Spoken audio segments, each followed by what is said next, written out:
औज़ुबिल्लाहिमिनश्शैतानिर्रजीम बिस्मिल्लाहिर्रहमानिर्रहीम अल्लाहुम्मा सल्लि अला मुहम्मद व अला आलि मुहम्मद। आज का जो हमारा टॉपिक है बेटा वो one of the most important topic that is isotopes. Isotopes के वाले से हमारा टॉपिक है। आइसोटॉप्स क्या होते हैं, इसको हम एक एग्जांपल के साथ डिस्कस करते हैं कि इसको क्या कहते हैं, क्या डेफिनेशन होती है इसकी। हमारे पास बेटा मैंने यहाँ पर एग्जांपल ली है आइसोटॉप की। एक कार्बन 612 है, एक कार्बन 613 है और कार्बन 614 है। लास्ट लेक्चर में हम लोगों ने एक कॉन्सेप्ट डिस्कस किया था।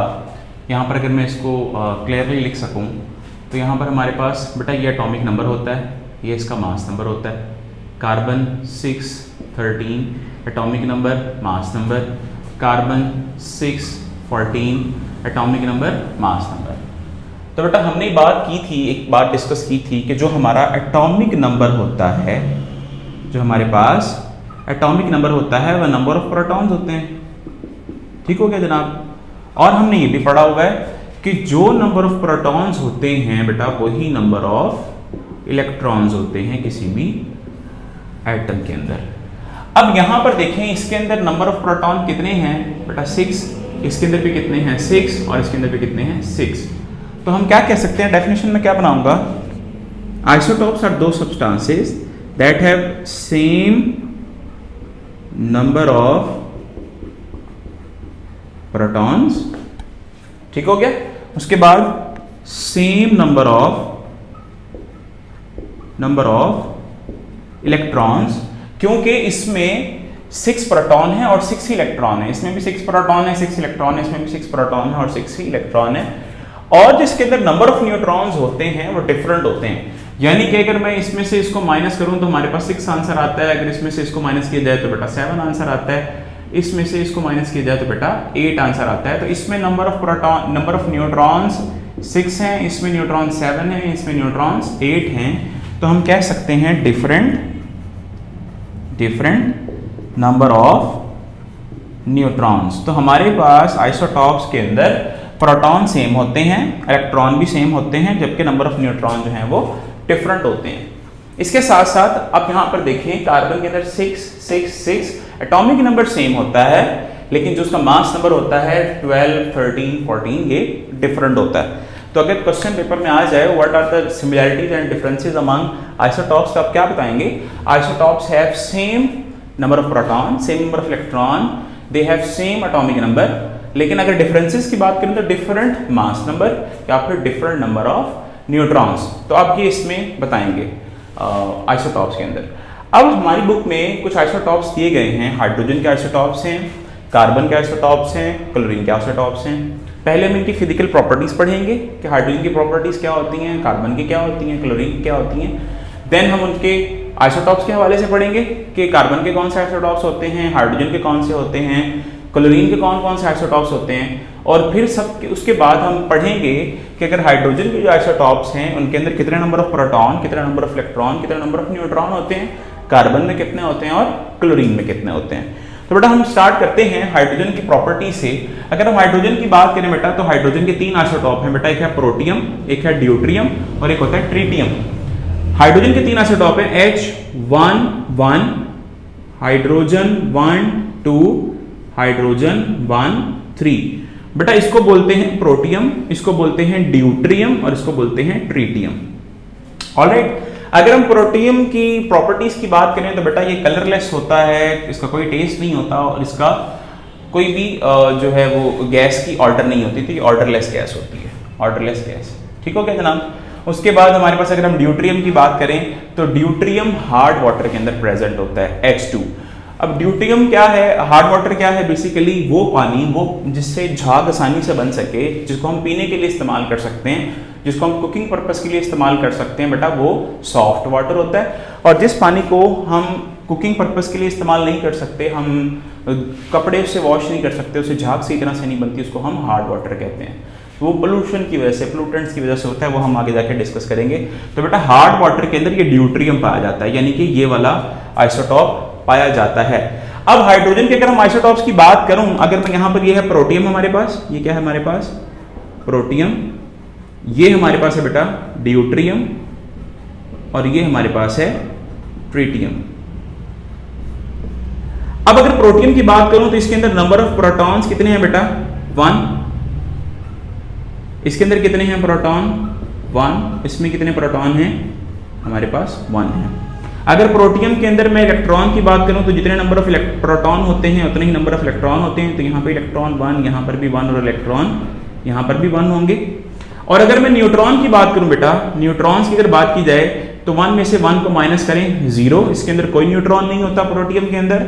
ड्यूट्रियम की बात करें तो 2 में से 1 को माइनस करें तो बेटा आपके पास आंसर आएगा 1। ड्यूट्रियम के अंदर न्यूट्रॉन 1 होता है और जो ट्रिटियम है बेटा उसके अंदर आपके पास जो नंबर ऑफ न्यूट्रॉन्स हैं वो 3 - 1 = 2। तो इसके अंदर बेटा 2 न्यूट्रॉन्स मौजूद होते हैं। आपकी बुक में एज इट इज लिखा हुआ है कि protium contain 1 proton 1 electron and no neutron. फिर अगर ड्यूट्रियम की बात करें तो वो इस तरह कैलकुलेट किया जाता है। आप उसको रट्टा नहीं लगाना आपने, आप आसानी से कोई भी आपको आइसोटॉप दिए जाए आप आसानी से कर सकते हैं। उसके बाद अगर हम प्रॉपर्टीज ऑफ कार्बन की बात करें तो कार्बन हमें पता है कि इसका कोई ऑर्डर नहीं होता, कोई इसका मतलब कि कोई स्मेल नहीं होती इसकी और इसका कोई टेस्ट भी नहीं होता। लेकिन इसका अगर हम कलर की बात करें तो या तो ये ब्लैकिश होता है या ग्रेइश होता है। लेकिन अगर हम डायमंड की बात करें तो बेटा ये इसका कलर ब्लैक नहीं होता, यानी कि ये जिस तरह पानी होता है ना क्रिस्टल क्लियर, इसका जो है वो कलरलेस होता है बेसिकली डायमंड। तो ये क्योंकि हम लोगों ने एलोट्रॉप्स के अंदर भी पढ़ा था कार्बन को डिटेल के साथ कि कार्बन ब्लैक भी होता है, ग्रेइश भी होता है और हमारे पास कलरलेस भी होता है, यानी कि ये शाइनी भी होता है इनकी प्रॉपर्टीज की वजह से। अगर हम इसके आइसोटॉप्स की बात करें तो कार्बन के आइसोटॉप बेटा 3 हैं, कार्बन 612, कार्बन 613 और कार्बन 614। तो अब अगर इसके अंदर मैं नंबर ऑफ प्रोटॉन निकालना चाहूं इसके अंदर तो आपको आइडिया हो गया होगा थोड़ा सा। ये 6 प्रोटॉन है बेटा, इसके अंदर भी 6 प्रोटॉन है और इसके अंदर भी नंबर ऑफ प्रोटॉन 6 ही पाए जाते हैं। अगर इलेक्ट्रॉन की बात करें तो जितने नंबर ऑफ प्रोटॉन होते हैं उतने ही नंबर ऑफ इलेक्ट्रॉन होते हैं। तो हमारे पास यहाँ भी इलेक्ट्रॉन 6 हैं, यहाँ भी इलेक्ट्रॉन कितने होंगे? 6 रहेंगे और यहाँ भी इलेक्ट्रॉन हमारे पास 6 रहेंगे। लेकिन अगर मैं न्यूट्रॉन्स की बात करूं बेटा तो न्यूट्रॉन्स यहाँ पर 12 - 6 आंसर आएगा, 13 - 6 7 आंसर आएगा हमारे पास यहाँ पर। और यहाँ पर कार्बन 14 की बात करूं तो 14 - 6 हमारे पास 8 आंसर आएगा। तो इसका मतलब है कि इसके अंदर न्यूट्रॉन 6 होते हैं, इसके अंदर 7 होते हैं और इसके अंदर 8 होते हैं।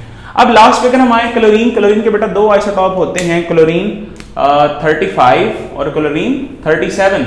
इसकी अगर हम प्रॉपर्टीज की बात करें, इसकी फिजिकल प्रॉपर्टीज की बात करें तो बेटा ये ग्रेइश येलो कलर की गैस होती है क्लोरीन और इसकी बहुत अजीब सी स्मेल रहती है, पंजेंट स्मेल होती है और ये वाटर के अंदर आसानी से सॉल्युबल हो सकता है। अगर इसके मैं आइसोटॉप्स की बात करूं यहाँ पर लिखे गए हैं क्लोरीन 1735 और क्लोरीन 1737। इसके अंदर नंबर ऑफ प्रोटॉन्स की बेटा बात की जाए तो प्रोटॉन इसके अंदर कितने हैं? इसके अंदर बेटा 17 है और इसके अंदर भी प्रोटॉन कितने हैं? 17 है हमारे पास। ऑलराइट, अगर इलेक्ट्रॉन्स की बात की जाए बेटा तो यहाँ पर भी 17 होंगे और यहाँ पर भी 17 होंगे इलेक्ट्रॉन्स। और अगर हम न्यूट्रॉन्स की बात करें तो बेटा इसमें से इसको माइनस करें तो कितना आंसर आता है? 18 आता है आंसर गालिबन। और इसके अंदर अगर न्यूट्रॉन्स को माइनस करें तो बेटा हमारे पास 20 आता है। तो इस तरह से हम इसके नंबर ऑफ न्यूट्रॉन्स भी निकाल सकते हैं क्लोरीन के। तो बेटा ये आइसोटॉप्स के हवाले से है। अब सवाल ये पैदा होता है कि सर आइसोटॉप तो 3 हैं कार्बन के, कार्बन 6, 12, 13, 14। क्लोरीन के भी हमने बात की है कि सर 35 होता है, 37 भी होता है और हाइड्रोजन की बात की है ये 1 भी होता है, 2 भी होता है, 3 भी होता है। हम लोगों ने पीरियोडिक टेबल के अंदर कार्बन को 6, 12 ही क्यों रखा हुआ है, हाइड्रोजन को 1, 1 ही क्यों रखा हुआ है और क्लोरीन के अंदर हमने 17, 35 को रखा हुआ है, बाकियों को क्यों नहीं रखा हुआ है? इसकी क्या रीजन है? बेटा जब हम रिलेटिव एटॉमिक मास का कॉन्सेप्ट पढ़ते हैं तो वहां पर हमें एक ये बात आश्कार होती है कि कार्बन की अगर हम बात करें तो यहाँ पर देखें कार्बन 6, 12 इसकी कैलकुलेशन की जाए तो ये 98% पाया जाता है। कार्बन 6, 13 1.1% पाया जाता है और कार्बन 14 जो है 0.009% पाया जाता है। तो क्योंकि ज्यादातर नेचर में मौजूद कार्बन 12 है इसलिए इसको पीरियोडिक टेबल में कार्बन 12 रखा गया है। नेचर के अंदर ज्यादातर हाइड्रोजन 1, 1 पाया जाता है, प्रोटियम पाया जाता है, तो इसको पीरियोडिक टेबल में एज इट इज रखा गया है। और यहाँ पर भी अगर हम बात करें क्लोरीन 35 जो है वो 75% नेचर में पाया जाता है और ये जो आपका 37 है कि 25% पाया जाता है। क्योंकि ज्यादा क्वांटिटी में ये पाया जाता है तो इसलिए हम इसको पीरियोडिक टेबल में उसको रखा हुआ है।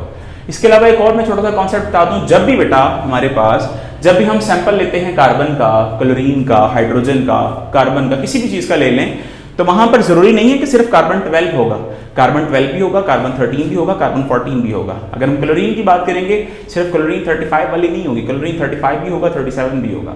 हाइड्रोजन की बात करें तो बेटा हाइड्रोजन 1, 1, हाइड्रोजन 1, 2 और हाइड्रोजन 1, 3 तीनों के तीनों पाए जाएंगे। यानी कि प्रोटियम, ड्यूटेरियम, ट्रिटियम तीनों पाए जाएंगे। तो इस तरह से आज हमारा ये टॉपिक खत्म होता है आइसोटॉप्स का, और ये बहुत इंपॉर्टेंट टॉपिक है। उम्मीद करता हूँ आपको आज का लेक्चर समझ आया होगा। अगर आपको समझ आया है तो लाइक और सब्सक्राइब ज़रूर करें। बहुत शुक्रिया।